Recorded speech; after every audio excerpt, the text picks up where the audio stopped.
ഇന്നത്തെ പ്രധാന വാർത്തകൾ.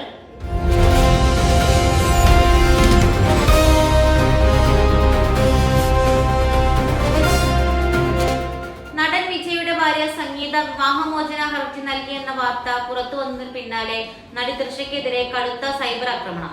സമൂഹ മാധ്യമങ്ങളിൽ തൃഷയെ കുറ്റപ്പെടുത്തിയുള്ള കമന്റുകൾ എത്തുകയാണ്. ഇരുവരും ഒന്നിച്ചുള്ള ചിത്രങ്ങൾ തൃഷ പങ്കുവച്ചിരുന്നു.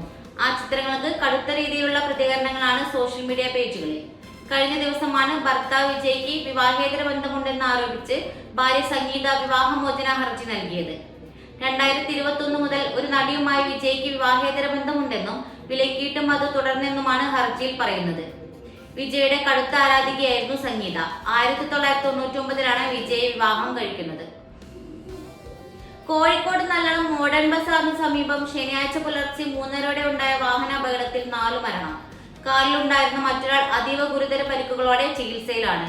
മോഡേൺ ബസാറിന് സമീപം വി പാർക്കിനടുത്ത് വെച്ച് കാറും ലോറിയും കൂട്ടിയിടിച്ചാണ് അപകടം. രാമനാട്ടുകര പരിയാരപ്പുറത്ത് ദിനീൻ, ഫറൂഖ് കോളേജിൽ കളിപ്പറമ്പിൽ സ്വദേശികളായ അജീഷ്, വിമൽകുമാർ, ശ്യാംലാൽ എന്നിവരാണ് മരിച്ചത്.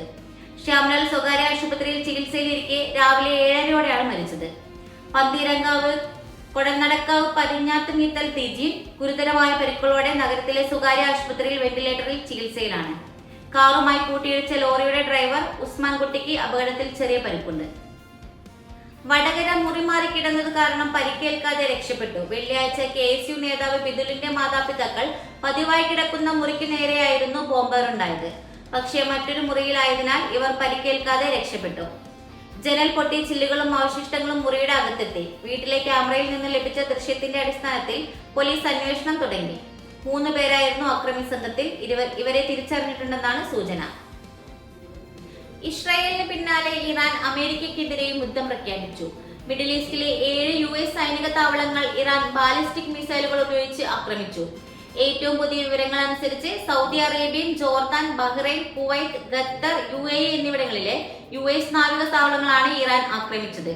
രാജ്യത്തിലെ US നാവികസേനയുടെ 5ാം കപ്പൽപ്പട ആസ്ഥാനത്തെയാണ് മിസൈൽ ആക്രമണം ലക്ഷ്യമിട്ടതെന്ന് ബഹ്റൈൻ ശനിയാഴ്ച പറഞ്ഞു. ആക്രമണത്തെക്കുറിച്ച് കൂടുതൽ വിവരങ്ങൾ ഉടൻ നൽകിയിട്ടില്ല.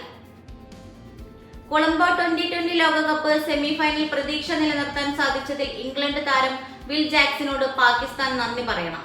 ന്യൂസിലാൻഡിനെതിരായി സൂപ്പർ 8 മത്സരത്തിൽ വിൽ ജാക്സിന്റെ മിന്നൽ പ്രകടനമാണ് ഇംഗ്ലണ്ടിനെ ജയിപ്പിച്ചത്. ഇതോടെ കിവീസിന്റെ സെമിയിലെത്താൻ ഇനിയും കാത്തിരിക്കണം. പാകിസ്ഥാന്റെ പ്രതീക്ഷകൾ വീണ്ടും സജീവമാവുകയും ചെയ്തു. കൊളംബോയിൽ ഇന്ന് നടക്കുന്ന പാകിസ്ഥാൻ ശ്രീലങ്ക മത്സരം ന്യൂസിലാൻഡിനും നിർണായകമായി. ഇതുപോലുള്ള ന്യൂസ് അപ്ഡേറ്റ്സിനായി വിപ്ര ന്യൂസ് സബ്സ്ക്രൈബ് ചെയ്യൂ.